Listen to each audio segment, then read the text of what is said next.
नमस्कार बच्चों, मैं मनीषा भारती हिंदी कक्षा में एक नए अध्याय उपसर्ग लेकर उपस्थित हूँ। प्यारे बच्चों, आज मैं आपको शब्दों की रचना करना सिखाऊंगी। पिछली कक्षा में भी आपने उपसर्ग के बारे में जरूर पढ़ा होगा। सबसे पहले उपसर्ग का अर्थ समझते हैं।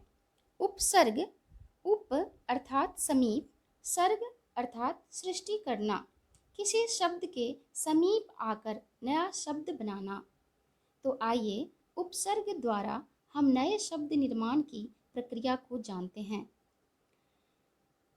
हमें सबका आदर करना चाहिए, किसी का अनादर नहीं करना चाहिए। वाक्यों में आए आदर और अनादर की सहायता से उपसर्ग को समझते हैं।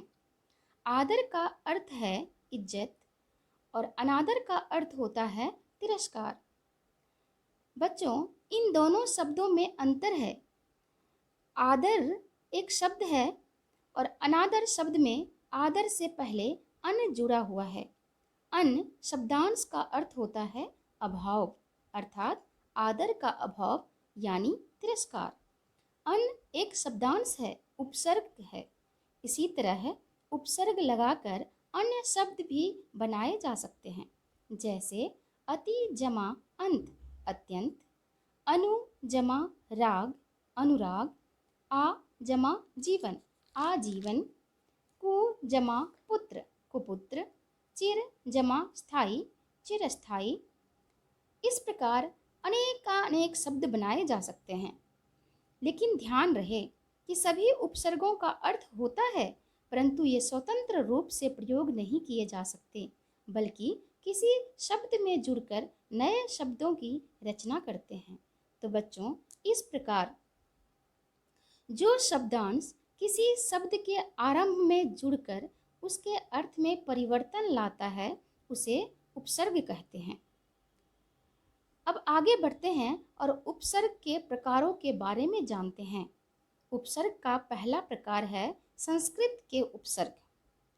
संस्कृत के उपसर्ग वे शब्दांश होते हैं जो संस्कृत भाषा से हिंदी भाषा में बिना किसी परिवर्तन के ज्यों के त्यों प्रयोग किए जाते हैं, जैसे अति, अनु, प्रति, निर आदि आदि।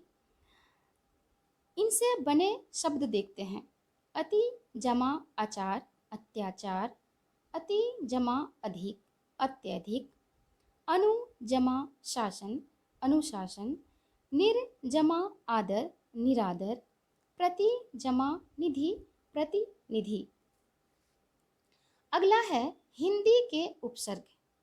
हिंदी के उपसर्ग वे शब्दांश होते हैं जो मूल रूप में तो संस्कृत के होते हैं, परंतु हिंदी में रूप परिवर्तन करके प्रयोग किए जाते हैं, जैसे उन, स, कु, चौ, नी आदि आदि।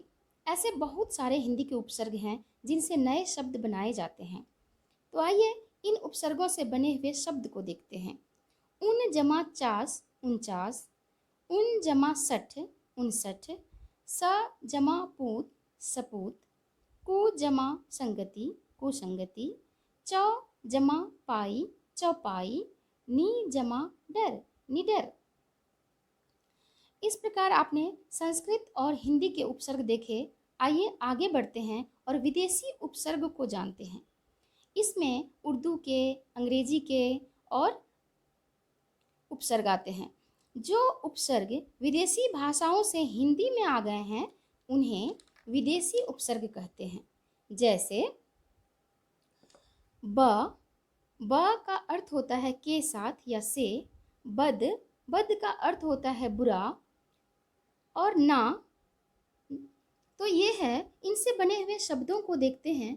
ब जमा खूबी बखूबी, ब जमा दौलत बदौलत, बद जमा नाम बदनाम, बद जमा तमीज बदतमीज, सर जमा पंच सरपंच, सर जमा ताज सरताज, ना जमा राज नाराज, ना जमा पसंद नापसंद आदि आदि अनेकों शब्द बनाए जा सकते हैं। आगे है उपसर्ग रूप में प्रयोग किए जाने वाले संस्कृत के अव्यय। ये उपसर्ग वे शब्दांश होते हैं जो संस्कृत के अव्यय होते हैं और हिंदी में अपने मूल रूप में उपसर्ग के रूप में लगाकर प्रयोग किए जाते हैं, जैसे अंतर, अधः, अन, प्राग, पुनर इत्यादि। आइए इनसे बने हुए शब्द को देखते हैं। अंतर जमा मुखी, अंतर्मुखी, अंतर जमा मन, अंतर्मन, पुनर्जमा निर्माण, पुनर्निर्माण, प्राग जमा ऐतिहासिक, प्राग ऐतिहासिक। तो बच्चों, इस प्रकार आपने उपसर्ग लगाकर नए शब्द रचना को देखा और आपने इसे सीखा भी। मुझे उम्मीद है कि नए शब्द निर्माण की यह प्रक्रिया आपको काफ़ी मज़ेदार लगा होगा। धन्यवाद।